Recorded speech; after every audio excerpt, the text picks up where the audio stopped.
everybody, very warm welcome to the channel Shipra Mishra. This is Shipra Mishra and I hope you guys are doing fine. आज के इस video के अंदर हम आपकी सारी डर फिकर चिंता खत्म करने वाले हैं पैरेलल क्वेश्चंस या कॉम्पिटेंसी बेस्ड क्वेश्चंस को लेके। यार कॉम्पिटेंसी बेस्ड क्वेश्चंस खास करके आपके जो लास्ट वाले क्वेश्चंस होते हैं, लॉन्ग आंसर टाइप क्वेश्चंस होते हैं 5 नंबर के क्लास 10th के लिए, क्लास 12th के लिए, वो थोड़ा सरदर्द हो सकते हैं इसके लिए, क्योंकि जब से होश संभाला है, जब से हम इंग्लिश करने लग रहे हैं, तब से हम लोगों ने 5 नंबर वाले क्वेश्चन को सबसे हल्के में लिया है।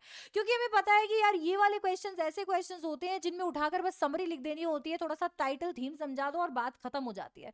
पर सीबीएसई ने हमारे बस इसी दुखती रक्त पर बस हाथ रख दिया है। उन्होंने हमसे ये 5 नंबर जो फ्री के हमें मिल जाते थे वो भी छीन लिए हैं, क्योंकि आजकल आपको क्वेश्चंस कुछ इस प्रकार देखने को मिलते हैं जिसके अंदर आपसे डायरेक्ट क्वेश्चन नहीं पूछा जाता, इनफैक्ट आपकी अंडरस्टैंडिंग को चेक किया जाता है। और इस हद तक चेक किया जाता है कि 2 characters, 2 chapters, 2 poems, 2 poets, 2 themes, इनको पैरेलली पुट करके आपको आंसर लिखने के लिए कहा जाता है। जैसे कि इस क्वेश्चन में आपको इमेजिन कर लेना है कि आप पाब्लो नेरूदा हो, तो imagine you are Pablo Neruda, the poet of keeping quiet.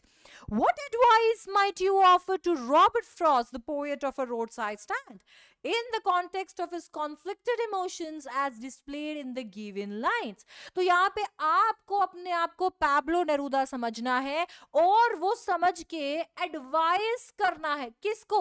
Robert Frost को एडवाइस करना है। और ऐसे वैसे एडवाइस नहीं करना है, उनकी जो लाइंस है, ये जो पैराग्राफ है, लास्ट वाला paragraph from a road side stand, इसको ध्यान में रखकर आपको अपनी जो एडवाइस है, अपनी जो सलाह है, वो रॉबर्ट फ्रॉस्ट को देनी है। अब ये जो एडवाइस आप दोगे, ये कैसे दोगे? इसका फॉर्म अलग अलग हो सकता है। हो सकता है कि ऐसे बोल दे कि अरे तुम सब्जी खरीदने जा रहे थे, रास्ते में फ्रॉस्ट जी मिल गए, कर रहे रुको, मुझे तुम्हें एडवाइस देने का है। नहीं, यहां पर आपको बताया गया है that you have to pen down your advice in a letter format. आपको चिट्ठी लिखकर बताना है कि मैं चिट्ठी लिखकर तुम्हें बताना चाहता हूं कि मेरे मन के अंदर तुम्हारी पोएम की इन पंक्तियों को पढ़ के, इन लाइंस को पढ़ के क्या आ रहा है और मैं एडवाइस देना चाहता हूं।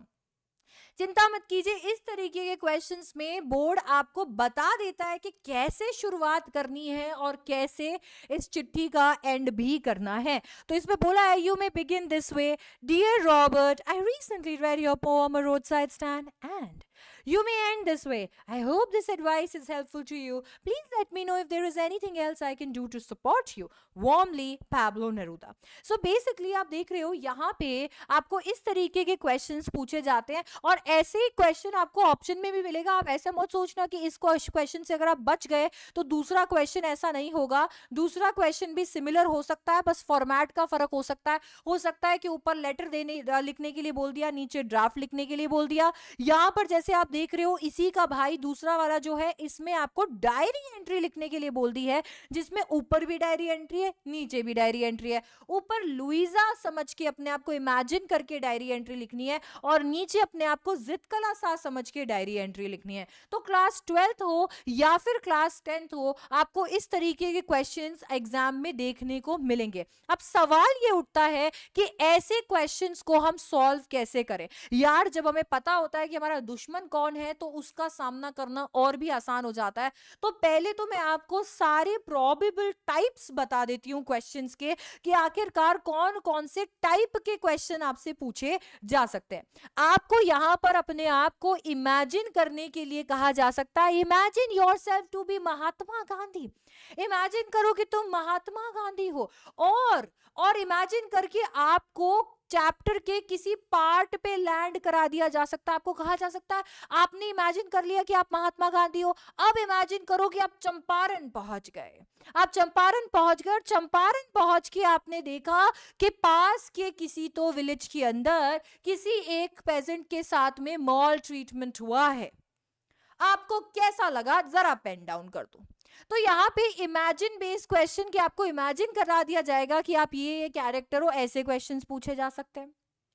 इसके साथ में हो सकता है कि आपको इमेजिन ना करवाए, बट आपको बोलते आप ही आप ही बनकर एक स्पीच डिलीवर कर दो। हो सकता है इमेजिन करके बोलते कि यार आप इमेजिन करो कि आप महात्मा गांधी हो और आपको किसी स्कूल में स्पीच डिलीवर करने का मौका मिला और अब आप बच्चों को सिखाना चाहते हो कि कैसे हमें डर से जीत हासिल करनी चाहिए, कैसे डर पर जीत हासिल करनी चाहिए। अगर हम डर से फ्री हो जाएंगे तो हम हर एक चीज जिंदगी में अचीव कर पाएंगे।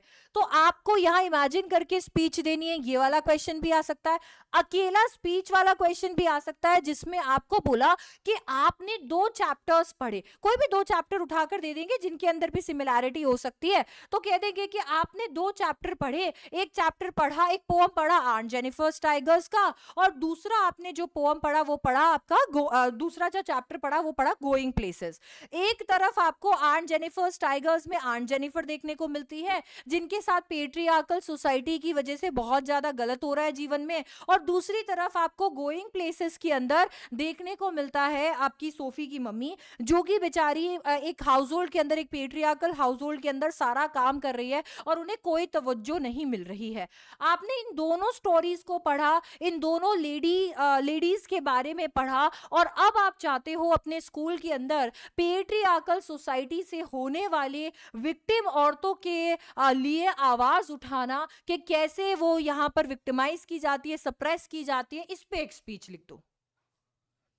तो अब आपको यहाँ पर दोनों चीजों को ध्यान में रखते हुए, टेक्स्ट को ध्यान में रखते हुए एक स्पीच डिलीवर करनी है। आपको अपने आप को कुछ इमेजिन नहीं करना, आपको अपने आप को आप ही इमेजिन करना है और वो इमेजिन करके स्पीच लिखनी है। या फिर आपको चिट्ठी लिखने के लिए कह दिया जाएगा कि इमेजिन करो कि अब आप आंट जेनिफर और आपसे ना ये सहन नहीं होती चीजें, इसीलिए ना आप अंकल को वंस एंड फॉर ऑल चिट्ठी लिखकर बता देना चाहते हो कि भाई अंकल मैं ये फील करती हूँ, मुझे ये फील हो रहा है और इसी वजह से मैं तो इस शादी में नहीं रहने वाली, टाटा बाय बाय। हाँ, तो इमेजिन करो अपने आप को आंट जेनिफर और एक चिट्ठी लिख दो। अच्छा, इमेजिन करो अपने आप को लुइसा चार्ली की वाइफ, और वो इमेजिन करके अपनी दोस्त को चिट्ठी लिखो ये बताते हुए कि चार्ली क्या पागलपंतियां कर रहा है। तो इस तरीके से चिट्ठी आ जाएगी जैसे पाब्लो नेरूदा ने अभी चिट्ठी लिखी रॉबर्ट फ्रॉस्ट को ये बताने के लिए कि भाई मरे, मैं तेरे को एडवाइस करना चाहता हूँ, ये जो तू खून खराबे की बातें कर रहा है ना लास्ट वाले स्टैंजा के अंदर कि नहीं नहीं अगर इनकी मदद नहीं कर सकते हो तो बस खत्म कर दो इनको। अरे रुक जा, ऐसे नहीं करते यार, पीस फैलाने हैं हमने। हाँ, इंट्रोस्पेक्ट कर, थोड़ा इंट्रोस्पेक्ट कर, थोड़ा चिल पिल। तो यहाँ पे ऐसे लेटर लिखने के लिए आ सकता है। इसके अलावा कोई भी थीम पकड़कर, कोई भी खतरनाक थीम पकड़कर जिसमें दुनिया भर का ज्ञान भरा हो, आपको आर्टिकल लिखने के लिए आ सकता है कि इस टॉपिक के ऊपर इन द कॉन्टेक्स्ट, और आपको कोई भी चैप्टर दे दिया जाएगा, आप एक आर्टिकल लिख दीजिए आपके स्कूल मैगजीन के लिए, न्यूज़पेपर के लिए। इसके अलावा यहाँ पर कॉन्वर्जेशन भी आ सकती है कि मान लीजिए कि कोई भी 2 कैरेक्टर्स को खड़ा कर देंगे, एक तरफ जितकला सा खड़ी हो गई, दूसरी तरफ बामा खड़ी हो गई, नहीं तो एक तरफ बामा खड़ी हो गई, दूसरी तरफ मुकेश खड़ा हो गया लॉ स्प्रिंग का, और दोनों के बीच में एक कॉन्वर्जेशन यहाँ पर करा दी जाएगी। दोनों अपने बचपन के बारे में बात कर रहे हैं, अपने मेमोरीज के बारे में बात कर रहे हैं। जितकला सा और बामा बात कर रहे हैं अपने बचपन में हुए ऑपरेशन के बारे में कि किस तरीके से उनको दबाया गया क्योंकि वो माइनॉरिटी कम्युनिटी से बिलोंग करते थे। तो एक कॉन्वर्जेशन बना दो। इसके अलावा क्वेश्चन आ सकता है गिव सजेशन। ये गिव सजेशन वाला क्वेश्चन किसी भी और फॉर्म के अंदर भी आ सकता है, जहां पर आपको आप बनकर भी सजेशन देने के लिए बोला जा सकता है कि आप यहां पर जितकला सा को कुछ सजेशन देना चाहते हो, एडवाइस देना चाहते हो, और कोई एक्सट्रैक्ट दे दिया जाएगा। इसके ये एक्सट्रैक्ट को ध्यान में रखिए। आप जॉन कीट्स के इस पोएम को पढ़कर किसी और कैरेक्टर को सजेशन देना चाहते हो, तो इस तरीके से सजेशन या एडवाइस वाले क्वेश्चन आ जाएंगे।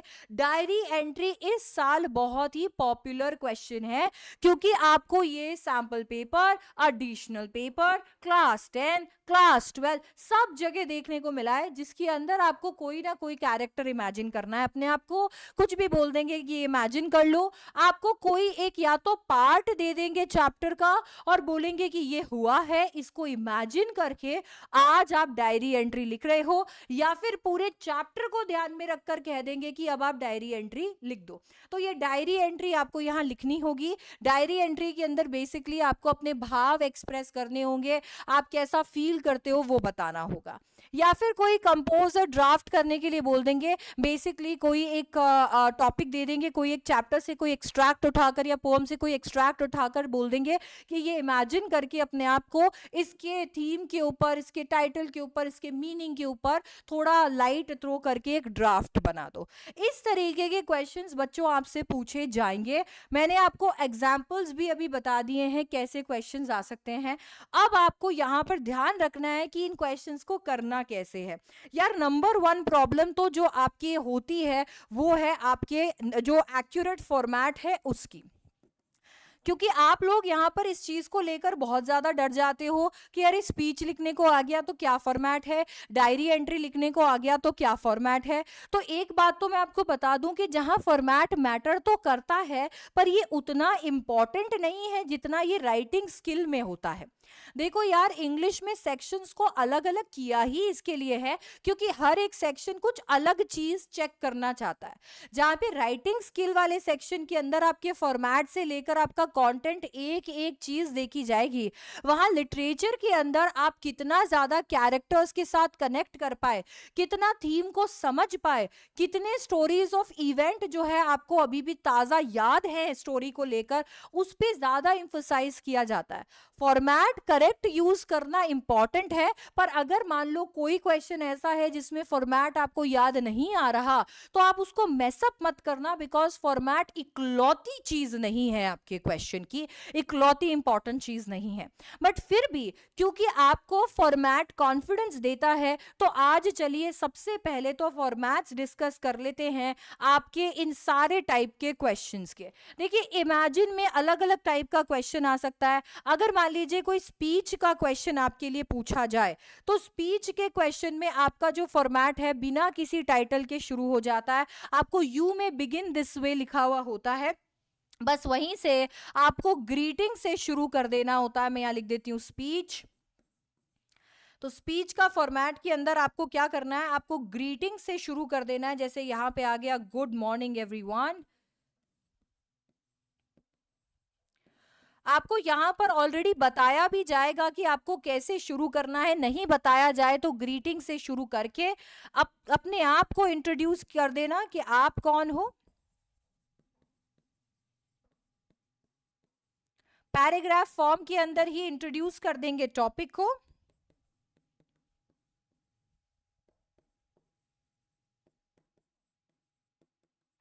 और उसके बाद में टॉपिक के डिटेल्स शेयर करना शुरू करेंगे। कॉन्क्लूड करने के बाद में यहां पर बोल देंगे थैंक यू एवरीवन। और ये लीजिए, ये रहा आपका फॉर्मेट। इसके अलावा स्पीच में और कुछ भी ध्यान रखने की जरूरत नहीं है। स्पीच 3 पैराग्राफ्स में होता है, ग्रीटिंग से शुरू होकर ग्रैटिट्यूड पे खत्म हो जाता है। इसके अलावा आपको स्पीच में कुछ भी नहीं याद रखना। अगर आपसे यहाँ पर आर्टिकल राइटिंग आ जाता है, तो आर्टिकल राइटिंग में जरूर आपको टाइटल डालना पड़ेगा। पहले सोच लीजिए, जरूर क्वेश्चन में गिवन होगा टाइटल और हेडिंग, तो वो डाल दीजिए। आपको जो इमेजिन करके आर्टिकल लिखना है, जो भी आपका नाम दिया है, बाय करके अपना नाम यहां पर लिख दीजिए। और उसके बाद में आपकी मेन बॉडी यहां पर आ जाएगी, जिस मेन बॉडी के अंदर आपने 3 पार्ट्स के अंदर अपने कंटेंट को डिवाइड कर देना है। सबसे पहले इंट्रोडक्शन देंगे आर्टिकल का, उसके बाद में आर्टिकल में सारी डिटेल्स देंगे, उस थीम को पूरा डिस्कस करेंगे। अगर कहा है कि इसमें जरूर चैप्टर को या टेक्स्ट को डिस्कस करना है, तो डिटेल वाले सेक्शन में एनसीईआरटी को कोट करेंगे और एनसीईआरटी का ये जो चैप्टर है जो लिखा हुआ है उसको यहाँ पर जरूर डिस्कस करेंगे। आ जाएंगे इसके बाद में कंक्लूजन में, जहां पर हम लोग देखने वाले हैं कि भाई ये जो आपने ये इतना सब लिखा है, इसका निष्कर्ष क्या निकला, क्या कंक्लूड किया, क्या सीखा, तो वो आप बता देंगे। आमतौर पर ये जो है ये गिवन होगा, ये भी गिवन होगा, बस इसी से आपने थोड़ा इंस्पिरेशन लेकर और शुरू कर देना है। याद रखना कि सीबीएसई अपने क्वेश्चन के अंदर कहता है you may begin this way, may begin this वे। अगर इसके अलावा आपको कोई बेहतर बिगिनिंग नजर आती है, कोई बेटर स्टार्ट, कोई बेटर एंड समझ में आता है, कंक्लूजन समझ में आता है, तो आप वो भी कर सकते हो। ये सिर्फ आपको एक में दे रहा है कि हाँ, आप चाहिए तो ऐसे शुरू कीजिए, चाहिए तो ऐसे खत्म कीजिए। ऑल राइट, तो यहाँ पे आपने जो आपका आर्टिकल है, इस तरीके का फॉर्मेट आप आर्टिकल में फॉलो करेंगे। तो आर्टिकल हो गया, स्पीच हो गया, लेटर। अब बच्चों लेटर जो है, लेटर के अंदर वैसे तो हम लोगों को एकदम स्ट्रिक्टली वो वाला फॉर्मेट फॉलो करना है जो हम लोग एनीवे राइटिंग स्किल में करते हैं, बट क्योंकि यहाँ पे जो लेटर्स आपसे पूछे जाते हैं वो फॉर्मल लेटर्स नहीं होते, वो दोस्त के नाते, फैमिली रिलेशन के नाते लिखे जाते हैं, इनफॉर्मल लेटर्स होते हैं। तो इसीलिए इनफॉर्मल लेटर्स में आपको सामने वाले को एड्रेस कर देना है। डायरेक्टली आप सामने वाले को एड्रेस करने से शुरू कर सकते हो। डियर नाम लिख दिया, जैसे डियर रॉबर्ट लिख दिया है। उसके बाद में आप यहाँ पर सीधा लेटर लिखना, यानी कि मेन बॉडी से शुरुआत कर सकते हो। ये रही आपकी मेन बॉडी, जिसके अंदर भी आपने क्या करना है, इंट्रोड्यूस कर देना है, डिटेल देनी है, और फिर आ जाएगा आपका कॉन्क्लूजन।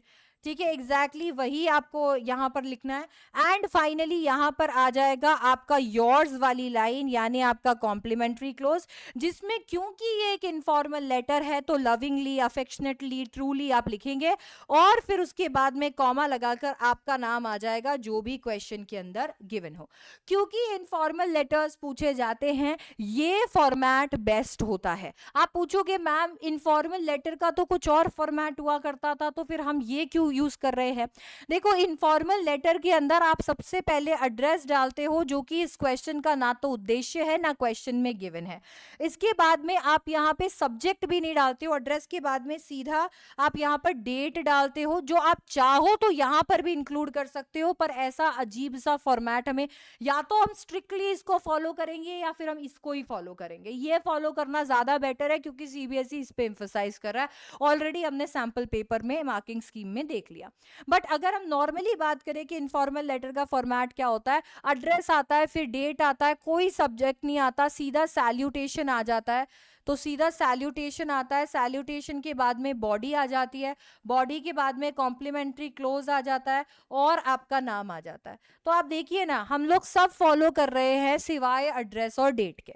हम यहाँ पर डियर से शुरुआत कर रहे हैं, हम इंट्रोडक्शन, डिटेल, कंक्लूजन यानी बॉडी कर रहे हैं, योर्स लिख रहे हैं, नेम लिख रहे हैं, सिर्फ एड्रेस और डेट नहीं लिख रहे हैं, क्योंकि इस चिट्ठी का उद्देश्य है ही नहीं, इस क्वेश्चन का उद्देश्य नहीं है वो, ना तो हमें डेट के लिए यहाँ पर बोला गया है और ना ही हमारे पास में सामने वाले का एड्रेस है। तो हम ये वाला फॉर्मेट यहाँ पर यूज करेंगे। ठीक है, तो इनफॉर्मल लेटर्स में ये वाला फॉर्मेट आप यूज करेंगे। आ जाते हैं इसके बाद में हमारे नेक्स्ट क्वेश्चन पे। अगर मान लीजिए कोई तरीके का कॉन्वर्जेशन वाला क्वेश्चन आ जाए, तो मैम मैं कौन सा फॉर्मेट यूज करूँ? कॉन्वर्जेशन के अंदर कोई फॉर्मेट नहीं होता। एक चीज तो आप ऐसे लिख सकते हो कि भाई कॉन्वर्जेशन, सीधी कॉन्वर्जेशन शुरू कर दी, जैसे पर्सन 1, फिर उसके बाद में जो दूसरा पर्सन है वो वाला पर्सन हो गया। ये एकदम वैसा ही है जैसे बचपन के अंदर हमें डायलॉग राइटिंग सिखाई जाती थी, जिसके अंदर हम लोग हर एक पर्सन के लिए डायलॉग इमेजिन करके, हर एक पर्सन के लिए डायलॉग इमेजिन करके और फिर डायलॉग लिखा करते थे। तो या तो आप इस तरीके से डायलॉग राइटिंग का फॉर्मेट यहाँ पर सेलेक्ट कर सकते हैं, जिसमें पहले पर्सन ने क्या बोला, फिर दूसरे पर्सन ने क्या बोला, फिर तीसरे पर्सन ने क्या बोला, या फर्स्ट पर्सन ने वापस क्या बोला, और फिर दूसरे पर्सन ने वापस क्या बोला, ये हम कर सकते हैं। एक तो तरीका यहाँ पर ये है। याद रखिए, इसमें hi, bye, how are you, what are you up to, ये सब छोड़ दीजिए, सीधा मुद्दे पे आइए, क्योंकि हमारे पास में वर्ड लिमिट भी है। ठीक है, यहाँ पर हम लोग सीधा सीधा जो सटीक बात है वही कहेंगे, पर एक कॉन्वर्जेशनल टोन रहेगा, डायलॉग राइटिंग चलेगी। इसीलिए सारी चीजें, जो सारा ग्रामर है वो भी वैसे ही चलेगा, लेट मी टेल यू।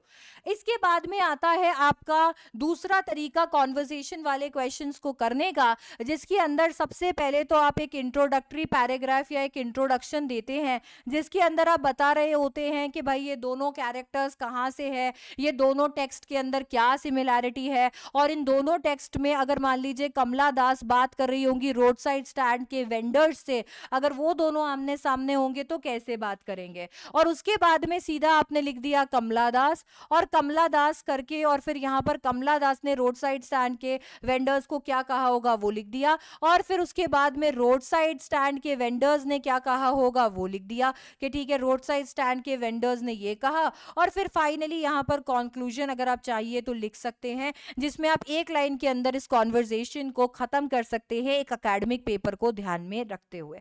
तो इस तरीके से भी आप कर सकते हैं। इसमें आपको केवल एक पैराग्राफ कमला दास का और एक पैराग्राफ रोड साइड स्टैंड का वाले वेंडर्स का लिखना पड़ेगा, मतलब एक एक पर्सन का पैराग्राफ आ जाएगा, बात खत्म। अगर आपको इस तरीके से डायलॉग्स बनाना नहीं आता तो इस तरीके से कॉन्वर्जेशन बनाना सबसे ज्यादा आसान होगा। इसके बाद में आ जाते हैं हम लोग हमारे सजेशन वाले क्वेश्चंस पे। अगेन सजेशन वाले जो क्वेश्चन होते हैं उनका फॉर्म इनमें से कोई भी हो सकता है, तो वही फॉर्मेट हम यूज करेंगे। फिर आते हैं हम लोग हमारे डायरी एंट्री पे, जो कि अभी बहुत ही ज्यादा पॉपुलर चल रहा है और बच्चों के अंदर अलग ही खौफ उसने बनाया हुआ है। डायरी एंट्री की अगर हम बात करें तो सबसे पहले हम डेट से शुरुआत करते हैं कि भाई आज डेट ये है। इसके बाद में हम लोग यहाँ पर डे डाल देते हैं और यहाँ पर टाइम भी मेंशन करते हैं। चाहिए तो एक लाइन छोड़ दीजिए और लिखिए डियर डायरी। डियर डायरी के बाद कॉमा लगाएंगे और फिर उसके बाद में हम लोग हमारा बॉडी या फिर मेन कंटेंट लिखना शुरू करते हैं और इसका एंड होता है नेम से। तो ये आपके डायरी एंट्री में डायरी का फॉर्मेट होता है। याद रखिए कि आपकी अपनी डायरी है, कोई इसको पढ़ने वाला नहीं है और आपके साथ जो हुआ, आपके जो इमोशंस है वो आप यहाँ पर बताने वाले हैं। तो नेचुरली इसमें जो आपकी टोन होगी वो बहुत ही फ्रेंडली, बहुत ही private, at the same time बहुत ही कॉन्वर्जेशनल होनी चाहिए। इसके बाद में ड्राफ्ट का कोई फॉर्मेट नहीं होता। ड्राफ्ट जो होता है वो आप बस भगवान का नाम लेकर और शुरू कर देते हो। इनफैक्ट अगर आप सीबीएसई की गाइडलाइन मानकर यू में बिगिन लाइक दिस वाला फॉलो करना चाहो तो वो भी कर सकते हो। तो बच्चों आप फॉर्मेट को लेकर बहुत ज्यादा डरे हुए थे, तो फॉर्मेट तो जो है मैंने आपको यहाँ पर बता दिए हैं कि क्या क्या हो सकते हैं। इंडिविजुअली इनके अंदर आपको क्या क्या करना है मैं वो भी आपको बता चुकी हूँ। अब यहाँ पर बात करते हैं कि मेनली कंटेंट जो है वो कैसे यहाँ पर जाएगा। हम देख पा रहे हैं कि ये जो कंटेंट है, ये कंटेंट यूजुअली या तो 2 चैप्टर्स, 2 थीम्स, 2 कैरेक्टर्स या फिर हम कह सकते हैं 2 आइडियाज के ऊपर रिवॉल्व कर रहा है। तो हमेशा आपको सबसे पहले ये जो कंटेंट आप डेवलप करते हो, फॉर्मेट तो आपको पता चल गया, क्या लिखना है पता चल गया, अब ये कंटेंट डेवलपमेंट हमें कैसे करना है वो भी ध्यान रखो। यार सबसे पहले तो आपको क्वेश्चन जो है वो अच्छे से रीड कर लेना है और क्वेश्चन को रीड करके ये देखना है कि भाई कौन से चैप्टर्स या पोएम्स की बात हो रही है। थोड़ा जाग के पढ़ना भाई, आंखें बंद करके बस यूं ही मत पढ़ लेना, ठीक है। चैप्टर्स और पोएम्स की किन की बात हो रही है वो देख लो। इसके बाद इसको हम बस सिंप्लीफाई करते जाएंगे, देखेंगे इन चैप्टर्स और पोएम्स में कौन से कैरेक्टर्स की बात हो रही है। क्या कोई कैरेक्टर्स की बात हो रही है, थीम्स की बात हो रही है, क्या एक दूसरे के टाइटल आमने सामने रखे हुए हैं, क्या कोई इवेंट की बात हो रही है, क्या कि भाई कहीं से एक एक्सट्रैक्ट उठ के आ गया, कहीं से एक एक्सट्रैक्ट उठ के आ गया, क्या आसपास दोनों के ऑथर्स एक दूसरे के सामने खड़े हो गए हैं क्या।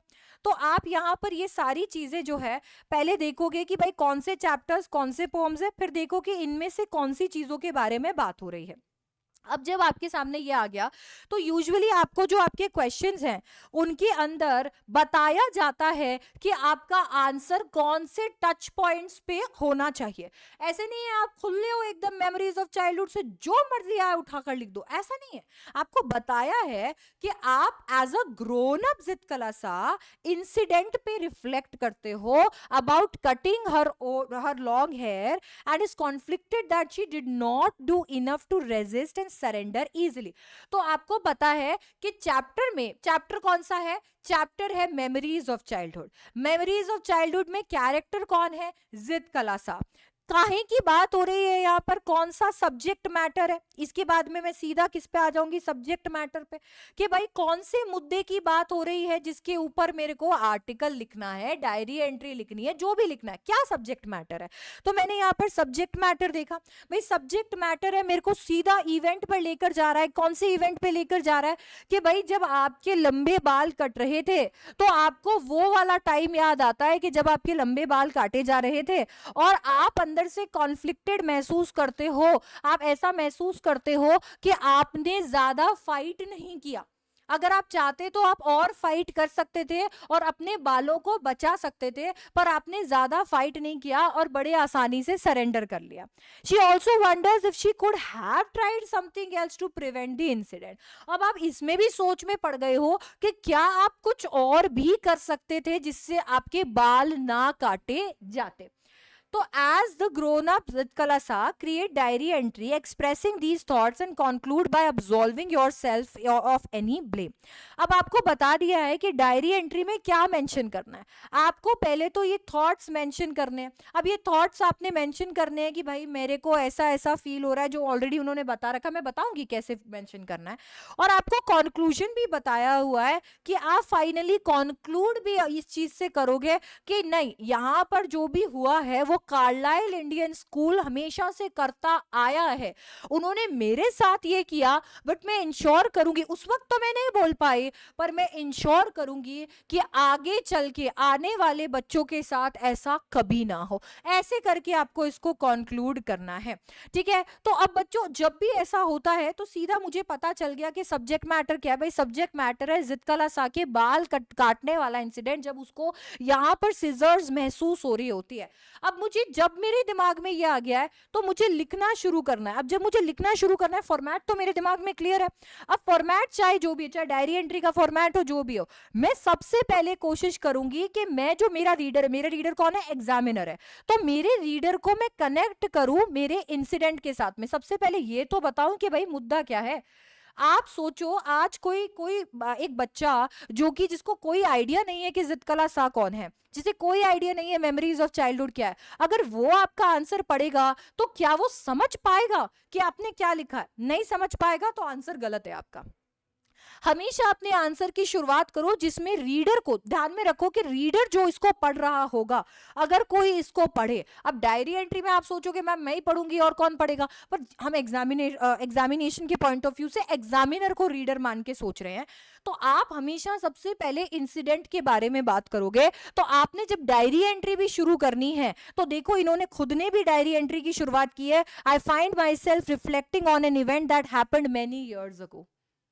ठीक है. तो आपसे क्या एक्सपेक्ट किया जा रहा है कि आप उस इंसिडेंट के बारे में बात कीजिए, जो इंसिडेंट आपका सब्जेक्ट मैटर है. थोड़ा सा उसकी हिस्ट्री हमें बताइए, थोड़ा सा उस मुद्दे के ऊपर जोर दीजिए. तो इंट्रोडक्शन के अंदर बच्चों हम यूजुअली यही करते हैं, हमारा जो सब्जेक्ट मैटर होता है जिसके अराउंड हम लोगों को कोई भी चीज, डायरी एंट्री, आर्टिकल, लेटर, जो भी लिखने के लिए दिया गया है, उस सब्जेक्ट मैटर को सबसे पहले कुछ लाइंस में इंट्रोड्यूस करते हैं. हम चैप्टर के बारे में या पोम के बारे में स्टार्टिंग में, या कैरेक्टर के बारे में स्टार्टिंग में कुछ लाइंस के अंदर बता रहे होते हैं. इसके बाद में बच्चों जो स्पेसिफिक इंस्ट्रक्शंस होते हैं, उन स्पेसिफिक इंस्ट्रक्शंस को फॉलो करके जो भी आपके क्वेश्चन के अंदर गिवन होते हैं उनको हम डिटेल वाले सेक्शन के अंदर डाल रहे होते हैं. जैसे इस पर्टिकुलर क्वेश्चन के अंदर हम डिटेल वाले सेक्शन के अंदर डालेंगे जितकला सा की फीलिंग कि मैंने यहाँ पर फाइट करने की कोशिश की, बट जो चीज मुझे याद है वो ये है that they were dragging me out of the bed. वो मुझे बेड से कैसे ड्रैग कर रहे थे और मेरे को महसूस हुई वो सिजर्स अपने गर्दन पर, मैंने सुना कैसे वो मेरी थिक ब्रेड को नॉ कर रहे थे, काट रहे थे. मैं वहां पर बहुत स्क्रैच कर रही थी, हाथ पैर मार रही थी, पर कुछ नहीं हो रहा था. अब मैं यहाँ से डिटेल बिल्डिंग शुरू करूंगी. इन्होंने क्या बोला कि मेरे को मेरे इमोशंस बताने हैं, तो मैंने इमोशंस बताना शुरू किया कि जैसे ही मेरे बाल कटे मुझे रियलाइज क्या होता है, मुझे रियलाइज होता है that I did not do enough to resist and I surrendered easily. मुझे रियलाइज हुआ कि मैंने ज्यादा कुछ किया ही नहीं उनको फेस करने के लिए और बड़े आसानी से सरेंडर कर दिया. अब इसके आगे आप कंटिन्यू करके लिख सकते हो, I sometimes wonder if I could have tried something else to prevent the incident. कभी कभी सोचती हूं कि मैं कुछ और भी कर सकती थी इस इंसिडेंट को प्रिवेंट करने के लिए. तो कुछ लाइन मैंने यहाँ पर डिटेल्स की दे दी एंड फाइनली मैंने कंक्लूजन बनाना शुरू किया. याद रखो जब भी आपको यहाँ पर ये क्वेश्चन दिए गए हैं तो ये पोएम का कोर्स ऑफ एक्शन या फिर सीरीज ऑफ इवेंट या फिर चैप्टर का कोर्स ऑफ एक्शन या सीरीज ऑफ इवेंट चेंज करने के लिए नहीं दिए गए हैं। आप यहाँ पर कुछ ऐसा नहीं लिखेंगे जिससे थीम, कैरेक्टर या चैप्टर ही बदल जाए। तो कॉन्क्लूड भी हमें कैसे करना है, जो एक्चुअल एंडिंग हुई है, जो एक्चुअल आपका चैप्टर के अंदर कंक्लूजन है, उसको ध्यान में रखकर मुझे क्या कर लेना होता है, कंक्लूड कर लेना होता है कि ठीक है उसको ध्यान में मैंने रखा और उसी के अकॉर्डिंग कंक्लूड किया। जैसे इस क्वेश्चन के अंदर मैं कंक्लूड कैसे करूंगी, कार्लाइल इंडियन स्कूल पे मैं सारा ब्लेम डालूंगी कि वो लोग इसी तरीके से माइनॉरिटी कम्युनिटी के बच्चों को लेकर आते हैं, they impose majority culture upon them, उन पे इम्पोज करते हैं majority culture, they suppress minority community by suppressing their cultures, their belief systems, और इन सब चीजों पे वो सप्रेस करते हैं, अपनी चीजें, डोमिनेटिंग चीजें उन पे लागू करते हैं। ठीक है, यहां पर फिर आप अपने ब्लेम को ऑब्जॉल्व करके कहोगे कि मैं अगर कुछ ट्राई करती तो भी मैं कुछ नहीं कर पाती, बट मैं ऐसा होने नहीं दूंगी बाकी बच्चों के साथ में। ऑलराइट, तो इस तरीके से बच्चों आप इसको कंक्लूड कर रहे होगे। चलो एक और सॉल्व एग्जांपल देख लेते हैं। Imagine that Mahatma Gandhi from the text Indigo visits Mukesh's town Firozabad as described in Law Spring. Okay, तो महात्मा गांधी जी जो इंडिगो चैप्टर के हैं वो मुकेश के टाउन में जा रहे हैं लॉ स्प्रिंग वाले चैप्टर से। Gandhi sees how the poor bangle makers are caught up in a vicious circle of the sahukars and the middlemen, the policemen, the keepers of law, the bureaucrats and the politician. ठीक है, गांधी जी ने यहाँ पे आके देखा बेचारे गरीब चूड़ियां बनाने वाले किस तरीके से एक विशियस, एक ईवल सर्कल में फंसे हुए हैं। Now, true to his nature of being an activist and social reformist, he decides to do something about it over a month. अब क्योंकि उनका नेचर ही ऐसा है तो अपने नेचर से मजबूर होके, क्योंकि वो एक एक्टिविस्ट है, सोशल रिफॉर्मिस्ट है, वो एक महीने के लिए कुछ इनके लिए करना चाहते हैं। एज मुकेश, अब मुकेश, ये गांधी जी ने एक महीने के लिए कुछ किया है और आपको सोचना, इमेजिन करना है अपने आप को मुकेश की तरह। Right a diary entry on the last day of Gandhi's 1 month stay. आपको एक डायरी एंट्री लिखनी है कि कैसे आप लिख रहे हो, गांधी जी एक महीने के लिए फिरोजाबाद रुके हैं, आज गांधी जी का आखिरी दिन था और आप डायरी एंट्री लिख रहे हो elaborating on any 2 things that he did that transformed the people's lives in Firozabad. आपको इस डायरी एंट्री के अंदर सब्जेक्ट मैटर भी बताया है, आपको कोई भी 2 ऐसी चीजें मेंशन करनी है जो आपको लगता है गांधी जी करेंगे फिरोजाबाद में लोगों की जिंदगियों को ट्रांसफॉर्म करने के लिए। Now you may begin this way, dear diary, today marks a month of Mahatma Gandhi being in our town. ठीक है, हमारा जो फॉर्मेट है उस फॉर्मेट को फॉलो करते हुए हमने क्या किया, डेट मेंशन कर दी है, डे मेंशन कर दिया है, टाइम मेंशन कर दिया है और लिख दिया है डियर डायरी। अब हम लोग इसमें अपना कॉन्वर्सेशनल टोन में अपनी बात रखना शुरू करेंगे एज मुकेश। अब देखो, सबसे पहले मैंने तुम्हें क्या बोला था, इंसिडेंट मेंशन करना चाहिए कि भाई कौन आ रहा है, क्या हो रहा है, किसके बारे में बात हो रही है। तो today marks a month of Mahatma Gandhi is being in our town, I remember his first day. अब किसी ने चैप्टर में, तो अभी क्वेश्चन में हमने पढ़ा था तो हमें क्या बोला था कि गांधी जी के आखिरी दिन को ध्यान में रख के तुम्हें डायरी एंट्री लिखनी है, और तुम क्या करोगे इस जाल में फंस के और गांधी जी के आखिरी दिन के बारे में लिख दोगे। पर जब तक तुम यहाँ पर इंसिडेंट डिस्कस नहीं करोगे कि पहले दिन जब वो आए थे उन्होंने क्या देखा, क्या डिसाइड किया, क्या किया, और तब से लेके तुम जब तक लास्ट डे तक नहीं आओगे तब तक तुम्हारा यहाँ पर ये फ्लो मेंटेन होता हुआ नहीं दिखेगा। As soon as he had entered, he started talking to the people. He asked questions about the kind of wages we earn, what the authorities have done about our living conditions, and thereafter he went to the local police station and the district court.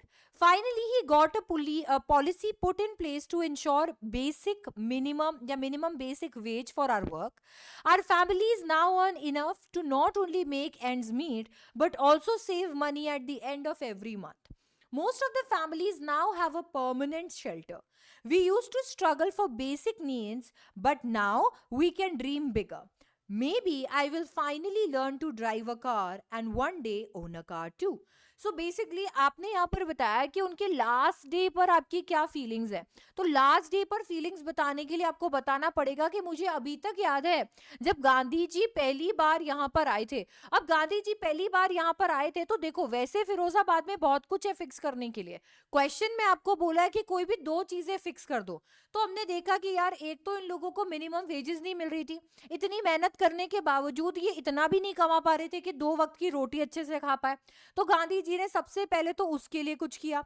इसके बाद में हमने यहाँ पर यह भी देखा है कि गांधी जी ने यहाँ पर यह कोशिश भी करी है कि सबकी लिविंग कंडीशन भी सुधारी जा सके।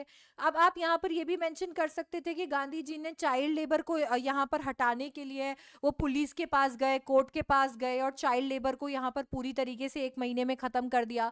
आप चाहते तो ये भी लिख सकते हो कि यहाँ पर स्कूल्स को उन्होंने विजिट किया और विजिट करके वहां पर इंश्योर करवाया कि ये जो बच्चे हैं, इस उम्र के बच्चे स्कूल जा रहे हैं, पढ़ रहे हैं, इनका विकास हो रहा है।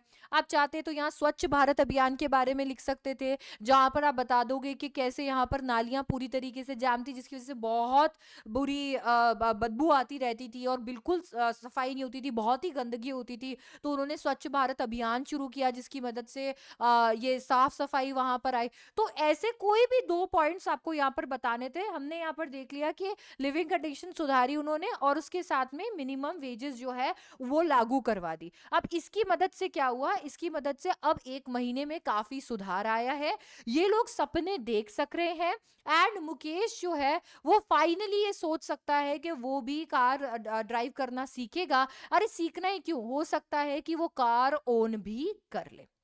ठीक है, तो इतना सिंपल सा है, इतना छोटा सा 120 से 150 वर्ड्स के अंदर लिखना होता है। 120 टच करना है, 150 टच करने की जरूरत नहीं है। 120 टच करना, 125 होता है, 35 होता है, चलेगा। ओके तो इस तरीके से आप अपना छोटा सा 2 लाइन का इंट्रोडक्शन, 2 लाइन का आपका डिटेल हो गया और 2 लाइन का आपका कंक्लूजन हो गया। ऐसा नहीं है कि आपने वो 5-5 वर्ड्स वाले 2-2 लाइन लिख दिए, बट इस तरीके से अगर आप देखोगे तो आपको एक कॉन्वर्जेशनल टोन के अंदर जैसे दोस्त से बात करते हैं वैसे डायरी एंट्री बनानी होगी। ठीक है, इन द नटशेल कंक्लूड करते हुए इस पूरी बात को, कंटेंट वाली बात को, हमेशा अपने कंटेंट को इंट्रोडक्शन, डिटेल और कंक्लूजन में डालोगे। इंट्रो के अंदर थोड़ा इंसिडेंट, थोड़ा चैप्टर, थोड़ा टाइटल, थोड़ा थीम, थोड़ा ऑथर, थोड़ा कैरेक्टर, जिससे भी रिलेटेड क्वेश्चन है उसके बारे में डिस्कशन करोगे। डिटेल के अंदर आपका एक्चुअल मुद्दा आएगा जो कि फॉर्मेट टू फॉर्मेट वेरी करेगा, पर वो सब्जेक्ट मैटर को आंसर कर रहा होगा। और कंक्लूजन के अंदर आपको चैप्टर के कंक्लूजन को ध्यान में रख के और फिर कंक्लूजन ड्रॉ करना पड़ेगा सब्जेक्ट मैटर के साथ अलाइन करके।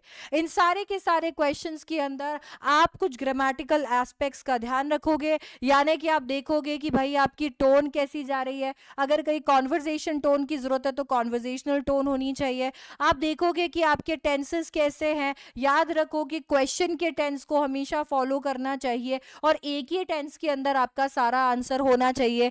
इमेजिन वाले क्वेश्चंस है तो देखो कि आपके प्रोनाउंस कैसे हैं। कहीं ऐसा नहीं हो कि इमेजिन आपको अपने आप को गांधी जी जैसे करना हो और आप आंसर के अंदर गांधी जी ही लिख रहे हो। आपको अपने आप को गांधी जी इमेजिन करना है तो गांधी जी की जगह बार बार आय का इस्तेमाल करते रहना पड़ेगा, तो इसका आपको ध्यान रखना है। कंजंक्शंस का ध्यान रखना है कि भाई कहीं ऐसा तो नहीं है कि आप यहाँ पर बहुत भारी कंजंक्शंस का इस्तेमाल करके कॉम्प्लेक्स सेंटेंसेस बना रहे हो या फिर गलत कंजंक्शंस का इस्तेमाल कर रहे हो। तो छोटे छोटे सिंपल सेंटेंसेस बनाओगे तो काम चल जाएगा। आपको यहाँ पे वोकैबुलरी के लिए ये ध्यान रखना है कि बहुत ही हैवी वोकैबुलरी की जरूरत नहीं है। आपकी जो चैप्टर बेस्ड वोकैबुलरी है, चैप्टर में लिखे हुए जो वर्ड्स है आप उनका इस्तेमाल कर सकते हो, बस उससे ज्यादा आपको और कुछ इस्तेमाल करने की जरूरत नहीं होगी। इसके एडिशन के अंदर आज के लिए मैं आपकी एक बोनस टिप भी लेकर आई हूं जो किसी भी पैरेलल क्वेश्चन को बहुत ही आसानी से सॉल्व करवा सकती है। सैंडविच ट्रिक बोलती हूं और ये बहुत आपकी मदद करेगी। जब भी कोई पैरेलल क्वेश्चन आए, 2 कैरेक्टर्स, 2 थीम्स, 2 चैप्टर्स, किन्हीं भी 2 चीजों के बारे में बात हो रही हो तो इस सैंडविच ट्रिक का आप इस्तेमाल कर सकते हो, जिसके अंदर सबसे पहले आप सिमिलैरिटी बता दो। आप सिमिलैरिटी बता दो, सामने जो भी आपका चैप्टर है, जो भी कैरेक्टर्स है, उनकी सिमिलैरिटी ड्रॉ कीजिए। उसके बाद में आप जो पहला वाला चैप्टर है, उस चैप्टर के टेक्स्ट के बारे में जो भी सब्जेक्ट मैटर है उससे समझा दीजिए। पैराग्राफ चेंज करके दूसरा वाला जो चैप्टर या कैरेक्टर या जो भी है उसके बारे में समझा दीजिए। एंड फाइनली कंक्लूजन कर दीजिए, जिसके अंदर आ जाएगा आपका क्वेश्चन, जिसके अंदर आ जाएगा आपका क्वेश्चन से रिलेटेड जो भी सब्जेक्ट मैटर है वो। ये है आपकी सैंडविच ट्रिक। ठीक है, ये आपकी सैंडविच ट्रिक है, इससे आप आसानी से पैरेलल क्वेश्चंस कर सकते हैं, फुल मार्क्स आपको मिलेंगे। ठीक है, तो इसका आपने यहां पर जरूर ध्यान रखना है। अच्छा, इसके साथ में ये हो गया है आपका कंप्लीट। आपको एक लास्ट बात जो ज़रूर मैं बोलना चाहूँगी वो ये है कि कभी कभी आपके जो क्वेश्चंस होते हैं इनमें हिडन क्वेश्चंस पूछे होते हैं, तो क्वेश्चन के एक एक पार्ट को अच्छे से पढ़ना बहुत ज़रूरी होता है। अगर कोई भी पार्ट आंसर होना मिस हो गया तो नंबर कट जाएंगे, तो ये बात का ज़रूर ध्यान रखेंगे।